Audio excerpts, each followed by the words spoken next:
Hello বন্ধুরা, আমি অনু update with অনু চ্যানেলে তোমাদের স্বাগত। আমি চলে এসেছি কথা সিরিয়ালের আপডেট নিয়ে। কথা সিরিয়ালে তো দেখা যাচ্ছে যে আমাদের কথা আর এভি দুজনকে ছাড়া থাকতে পারবে না, সেটা ভালোই বোঝা যাচ্ছে। কিন্তু এইসব না ভেবে এভির মায়ের স্মৃতি কিভাবে ফেরানো যায় সেটাই ভাবতে হবে। তাই কায়দা কানুনের সবাইকে এভি জড়ো করতে বলে যে এই রুমে মিটিং। চিত্রা তো ভয় পাচ্ছে যে যদি সঞ্চিত তার স্মৃতি ফিরে আসে তাহলে তো বিপদই আছে। এইদিকে আমাদের কথা মা আনন্দের পুজো দিতে গেছে, সেখানে ঋতু আসে, ঋতুকেও সমস্ত প্ল্যানের ব্যাপারে বলে। ঋতু বলে, কথা তুই তো নিজের কথা ভাববি না, যদি স্মৃতি ফিরে আসে তখন তোর কি হবে? কথা বলে যা হবার হবে সেটা মেনে নিতে হবে। তাই বলে মায়ের স্মৃতি ফিরবে না এটা তো হয় না। আর মা আনন্দীকে বলে যে আমাকে শক্তি দাও মা, যাতে আমি লড়তে পারি। এরপর লেখাকেও জানায় যে এইরকম প্ল্যান করছে। লেখা বলে সাহায্যের দরকার হলে আমাকে কিন্তু জানাবে।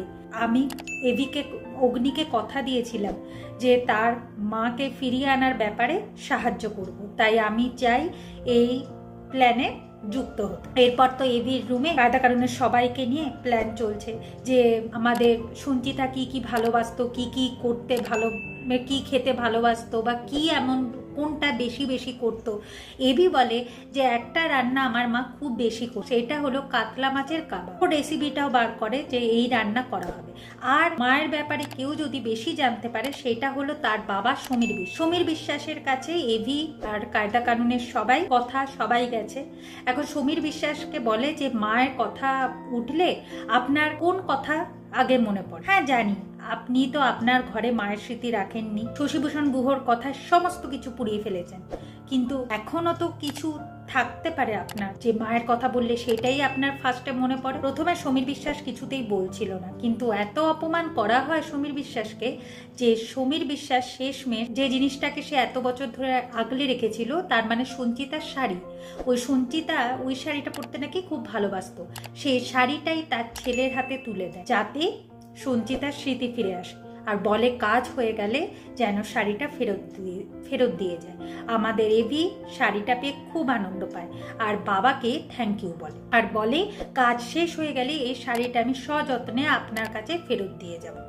এখন কথা ভাবে যেমন মায়ের স্মৃতি ফেরাতে হবে, ঠিক সেই রকম বাবা ছেলের মধ্যে দূরত্বটাও কমাতে হবে। এই কাজটাও যে আমাকে করতে হবে। আগামী পর্বে দেখা যাচ্ছে যে আমাদের লেখা ওই শাড়িটা পরে, আর সঞ্চিতা যে গানটা গেয়ে গিয়ে ওই শাড়ি পরে রান্না করতো সেই রকমই করছে, এভিকে ভালোবাসছে। যা দেখে গান শুনে আমাদের সঞ্চিতার মনে পড়ে যায়, সঞ্চিতা ওই গানটা গাইতে থাকে আর এভিকে আদর করতে থাকে। আর এই দৃশ্য দেখে আমাদের চিত্রা ভয় পাচ্ছে। তাহলে সঞ্চিতার সমস্ত পুরনো স্মৃতি মনে পড়ে গেল? বন্ধুরা, তোমাদের কি মনে হয় আমাকে কিন্তু কমেন্ট করে জানিও। আর ভিডিও ভালো লাগলে লাইক, শেয়ার ও সাবস্ক্রাইব করতে ভুলো না। ভিডিওটা দেখবার জন্য অসংখ্য ধন্যবাদ।